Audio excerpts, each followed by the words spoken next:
Welcome students to new lecture of maths. Assalamu alaikum. This is me Durush Shehwar. Now let's start.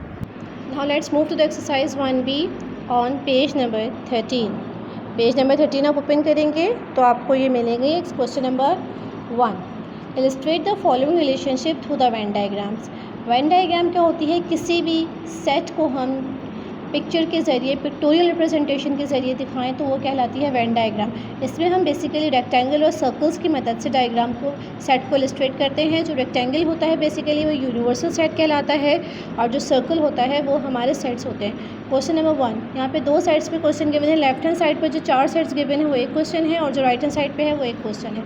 इसको solve करेंगे हम. Now sets में उतार रही हूँ आपके सामने. Universal is equal to 1 2 3 till the 10. ये डॉटेड लाइन हमें ये एक्सप्लेन करती है कि ये सेट कंटिन्यू है without any discontinuity till the 10. Now the set A is 1 2 3, B is 2 4 6, C is 2 5 7. मैंने आपको बताया था कि जो यूनिवर्सल सेट होता है हम उसको हमेशा रेक्टेंगल के ज़रिए शो करते हैं. आप लोगों को स्केल की मदद से, वेरी शार्प पेंसिल की मदद से डायग्राम को ड्रॉ करना है.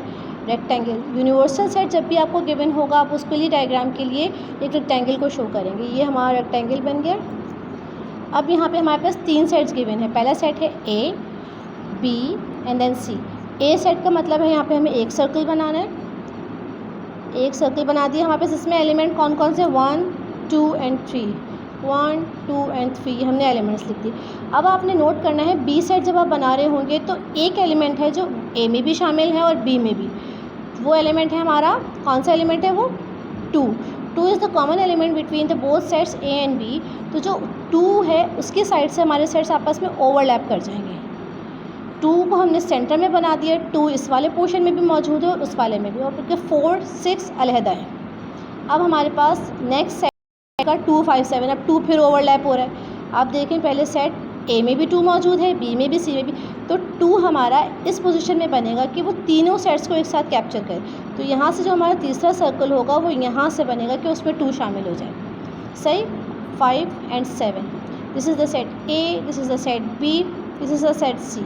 मैंने आपसे बताया था जो पूरा हमारा रेक्टेंगल बॉक्स होगा वो यूनिवर्सल सेट कहलाएगा.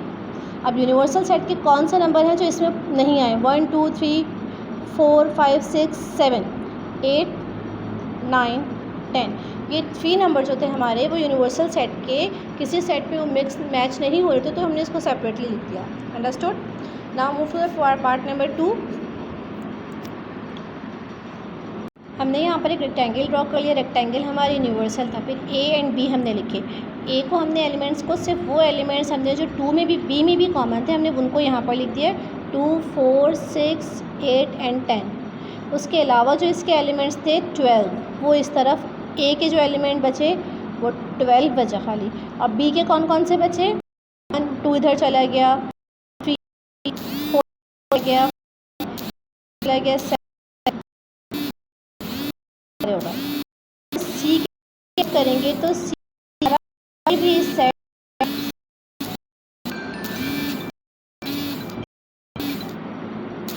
सी का हमारा कोई भी जो एलिमेंट है जैसे 1 2 3 वो इससे ओवरलैप कर रहा है? नो, क्योंकि सी में 13 14 15 मौजूद हैं जो कि किसी से ओवरलैप नहीं करे. तो यहाँ बन जाएगा 13 14 एंड 15. अब अगर आप यूनिवर्सल सेट को सबसे आखिर में बनाते हैं ताकि हम ये देख लें, अगर हम यूनिवर्सल सेट के एलिमेंट्स देखें, 1 मौजूद है, 2 मौजूद है, 3 मौजूद है, 4 मौजूद है, 5 मौजूद है, 6 7 8 9 10 11 मौजूद नहीं. 11 को यहाँ लिख देंगे. That is the universal set. अच्छा, ये बेसिकली आपको जब भी आपको ये वाला काम करना होगा, you have to use the compass for the sets and you have to use ruler and pencil for this diagram. Pencil से बनाना होगा. कोई चीज़ समझ नहीं आएगी तो हम क्लियर कर देंगे. अब हम आएंगे इसके क्वेश्चन नंबर 2 पर. Question number 2.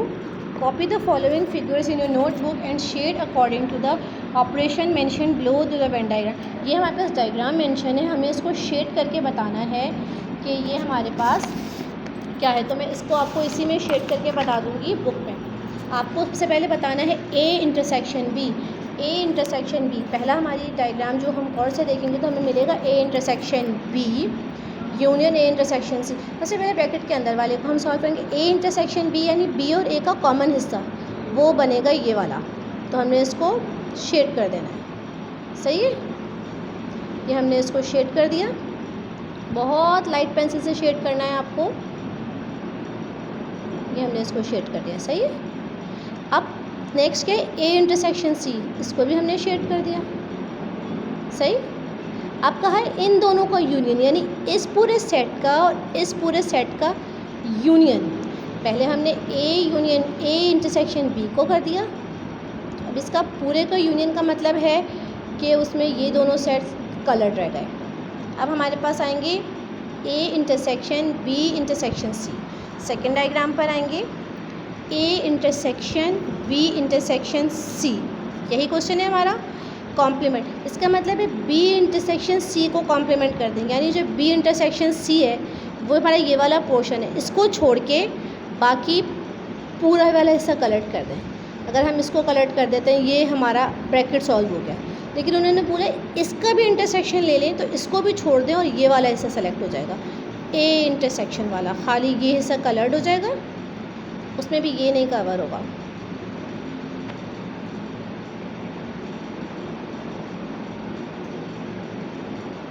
बहुत लाइट पेंसिल से आपको इसको कवर करना है। ये देख लें, A intersection B intersection C complement. सबसे पहले हमने क्या कर देना है, बी इंटरसेक्शन सी कॉम्प्लीमेंट का, बी इंटरसेक्शन सी, इसका मतलब हो गया ये वाला पोर्शन, इसका कॉम्प्लीमेंट, इसका मतलब इसको छोड़ के इस पूरे को कवर कर दें। अब कहा है उसमें से ए को भी इंटरसेक्शन कर दें, यानी ए का भी कॉमन हिस्सा, तो वो ये हो गया। सही है, इस डायग्राम में इन पे कलर होगा, सही, और इस डायग्राम पे इस पे कवर होगा। बस आपको यही करना है। क्वेश्चन में डायग्राम्स, क्वेश्चन कॉपी करेंगे, अभी डायग्राम्स बनेंगे, फिर इन डायग्राम्स को दोबारा बना के इसको कवर कर देंगे। अब क्वेश्चन नंबर 3 हम सॉल्व करते हैं। क्वेश्चन नंबर 3 है, if universal set 1 till 10 A is 1b, 1 और 2 है, बी है 1 till 5, सी है 1 till 7, तो एक हमें वेन डायग्राम बनानी है जो कि इन सेट्स को रिप्रेजेंट करे। सबसे पहले जब भी हमारे पास इस किस्म के सेट्स मौजूद होंगे कि एक के एलिमेंट्स एक के अंदर मौजूद होंगे, तो हम क्या करेंगे, यूनिवर्सल गिवन है, इसका मतलब है हमें यहाँ पर एक अदर रेक्टेंगल बनाना है। सबसे पहले हमने रेक्टेंगल बना लिया। आपको स्केल यूज़ करना है ताकि बहुत ही प्रिसाइज और नीट एंड क्लीन काम हो। सही, इस रेक्टेंगल को मैं थोड़ा सा सही कर लेती हूँ। मैं सही करूँ तो उसका मतलब है आपको भी थोड़ा सा नीट एंड, ये हमारा हो गया यूनिवर्सल सेट। सबसे पहले मैंने आपको बताया था ये हमारा यूनिवर्सल सेट हो गया। अब हमें एक सेट बनाना है। ए सेट में कितने एलिमेंट्स हैं हमारे पास, ए सेट में है हमारे पास ओनली 2 एलिमेंट्स। छोटा सा एक सेट बना देते हैं, ये बन गया सेट ए। ए के अंदर कितने एलिमेंट्स हैं, खाली 1 2। अब सेट जो बी है उसमें कितने, 1 till 5, थोड़ा सा बड़ा सर्कल बना देंगे, 1 till 5, तो उसमें 1 2 तो शामिल है, 3 4 5, ये हमारा सेट बी हो गया। अब सेट सी में कौन से, 3 6 9 5, एक और सर्कल बना देंगे, ये सी सेट का है, इसमें 3 ये मौजूद है, 6 9 3 6 and 7, 1 till 7 थे तो 9 नहीं है, क्या थे 1 till 7, तो 1 till 5 तो यहाँ तक हो गए थे। ए में 1 2 थे, 3 में 4 5 6 थे, बी में सी में थे 6 7। अब हमारे पास यूनिवर्सल को जब हम बनाएंगे तो कौन कौन से सेट बच गए हैं, 8 9 10। यूनिवर्सल के लिए यहाँ पर सिर्फ यही बच गए। दोबारा समझा देती हूँ, हमारे पास यहाँ पे 3 सेट्स गिवन हैं। पहला सेट है ए का 1 और 2, तो हमने छोटी सी सर्कल बॉल बना दी, 1 और 2 बना दिए। अब हमने बी के एलिमेंट्स जो हैं वो कौन से हैं, 1 2 3 4 5, यानी हमें 1 2 यही यूज़ करने हैं, 3 4 5 एक्स्ट्रा, तो हमने इसके ऊपर एक और सर्कल बना दिया ताकि 3 4 5 कवर हो जाए। अब सी में क्या है, 1 till 7 है, तो 1 2 3 4 5 तक तो लिखे हुए, तो हमने एक और सर्कल बना दिया ताकि 1 2 3 4 5 ये यूज़ हो जाएंगे और 6 7 बाहर के यूज़ हो जाएंगे। अब यूनिवर्सल सेट में कौन कौन सा रहेगा, 8 9 10। तो ये हमारा क्वेश्चन नंबर 3 का सोल्यूशन है। आपको यहाँ पे सोल्यूशन लिख के सॉल्व करना है। सही, अब हम जाएंगे क्वेश्चन नंबर 4 की तरफ। Question number 4, if A is equal to 2 4 6 8 10 12, B है 1 3 5 7 9 11, सी है 3 6 9, verify the following through the Venn diagram. सबसे पहले आप उसको प्रॉपर्टीज़ ऑफ सेट्स को लगाना है, associative property of union set. अब हम यहाँ पे पहले एसोसिएटिव प्रॉपर्टी समझेंगे क्या होती है। नंबर है associative property, associative property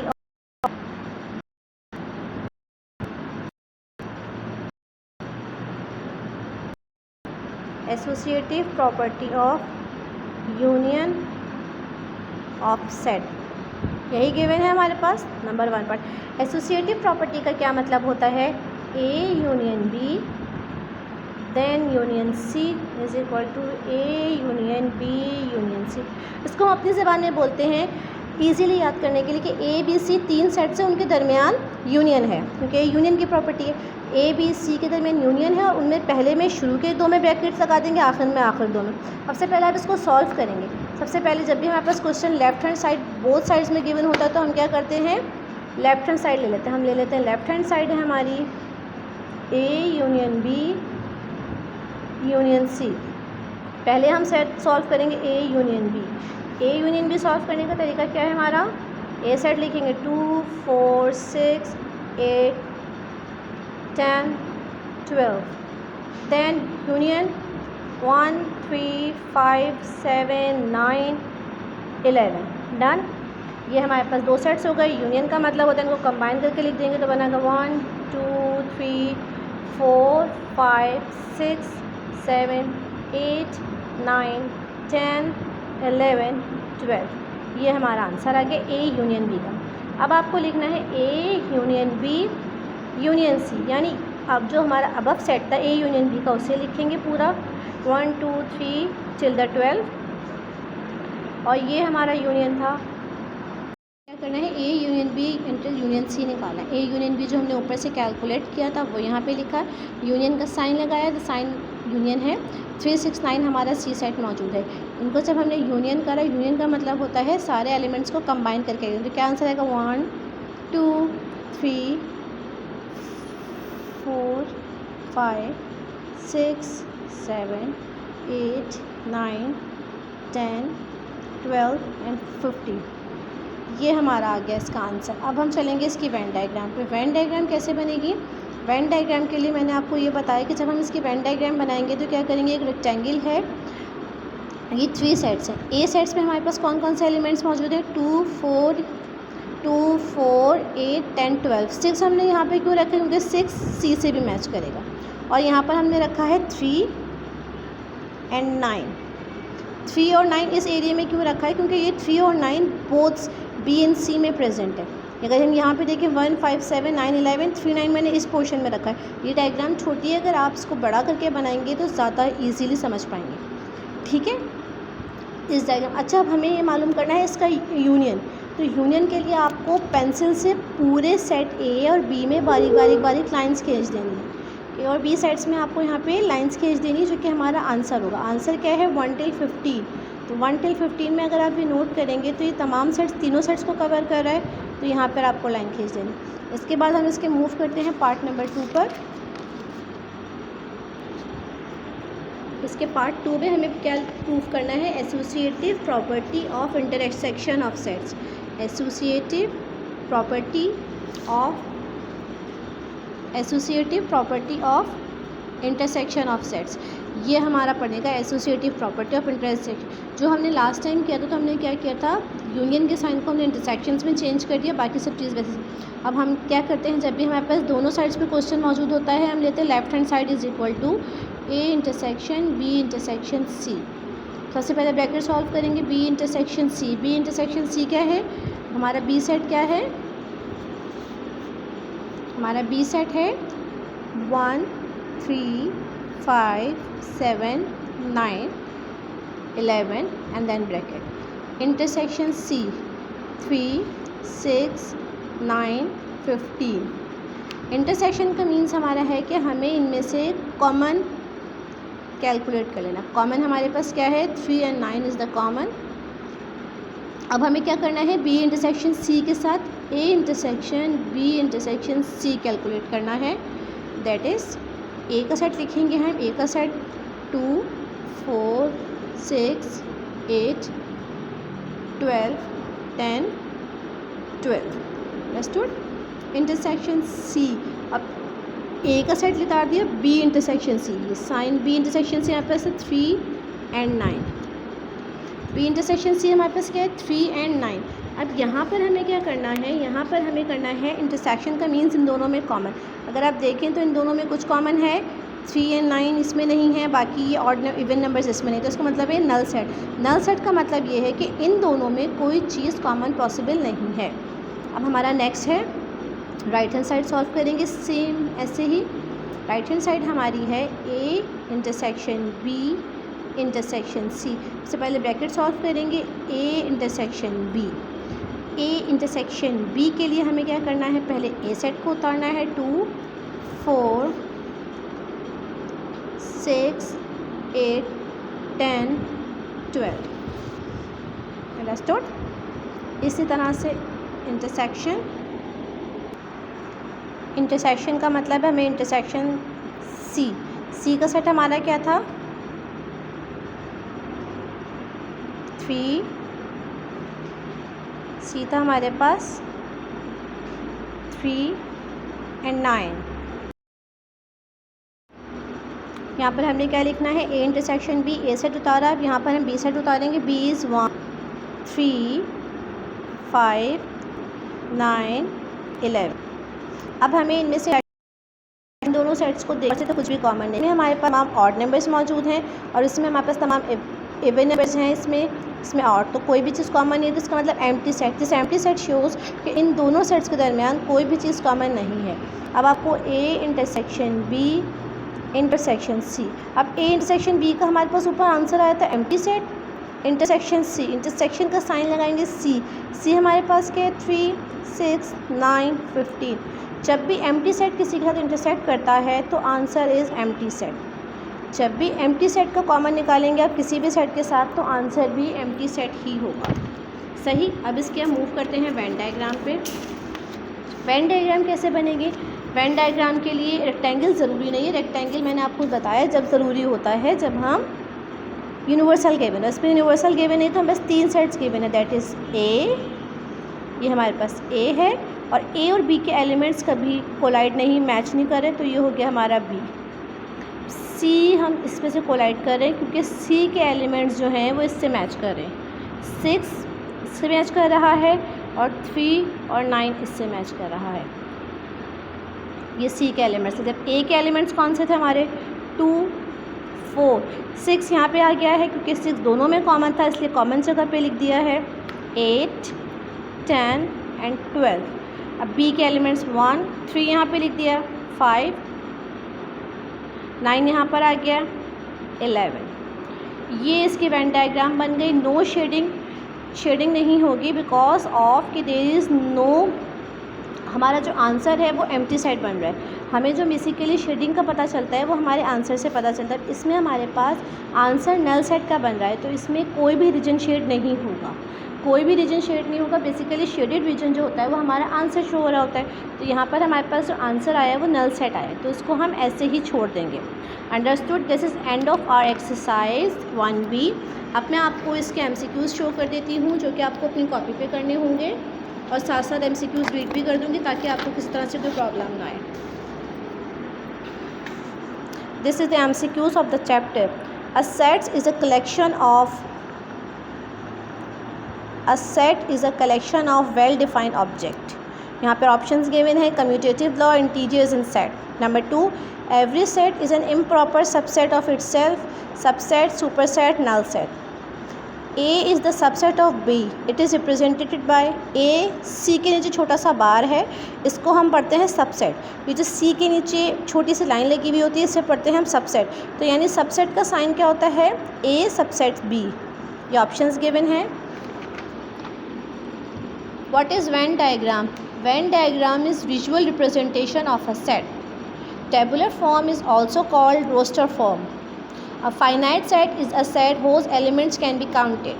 The biggest set that contains all the set is called a universal set. U is the symbol of union. M is the symbol of intersection. The complement of B can be written by B complement. ये देख लीजिए, यहाँ तक सब समझ में आ रहा है? Understood everyone? That's all of our work of the chapter number 1. Thank you.